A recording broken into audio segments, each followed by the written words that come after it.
یا ربنا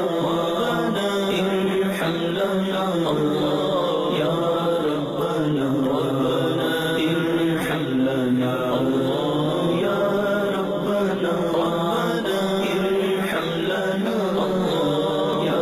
ربنا ارحم لنا۔ کہا جاتا ہے کہ رمضان کے جو روزے ہیں وہ بھی غار حرا کا اس سے کوئی تعلق ہے؟ رمضان کے روزے کے بارے میں پیارے آقا صلی اللہ تعالیٰ علیہ وآلہ وسلم نے یہاں کئی روز قیام فرمایا تو دن کو آپ کھایا پیا نہیں، راتوں کو بھی عبادت فرمائی، تو یہ یاد امت کے لیے باقی رکھی گئی اور ہمیں روزہ رمضان سے روزے فرض ہیں ضرور رکھنے چاہیے۔ غار حرا اور غار ثور پر لوگ اوپر تک چڑھتے ہیں تو کیا چڑھنا چاہیے، اور جائیں تو کیا نیت کرتے ہیں؟ تجسس ہوتا ہے جانے کا، تو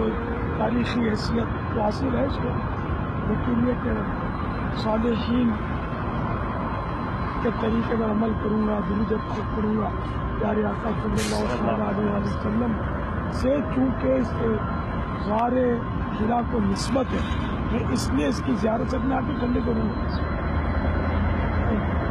حجر اسود کو سیدنا فاروق اعظم رضی اللہ تعالیٰ نے چوما اور فرمایا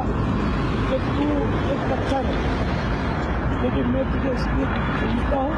کہ تجھے میرے محبوب کریم صلی اللہ تعالیٰ علیہ وآلہ وسلم نے چوما، اور یہ ساری نسبت کی بات ہے۔ تو غار تو ہزار ہے لیکن غار حرا غار ہے کہ اس غار حرا نے میرے محبوب صلی اللہ تعالیٰ علیہ وآلہ وسلم کے قدم چومے۔ آپ کا کلام کا ایک شعر ہے نا، چلیں مل کے پڑھتے ہیں۔ جبل نورو جبل سور اور ان کے غاروں کو سلام، نور برساتے پہاڑوں کی تاروں کو سلام، نور برساتے پہاڑوں کی تاروں کو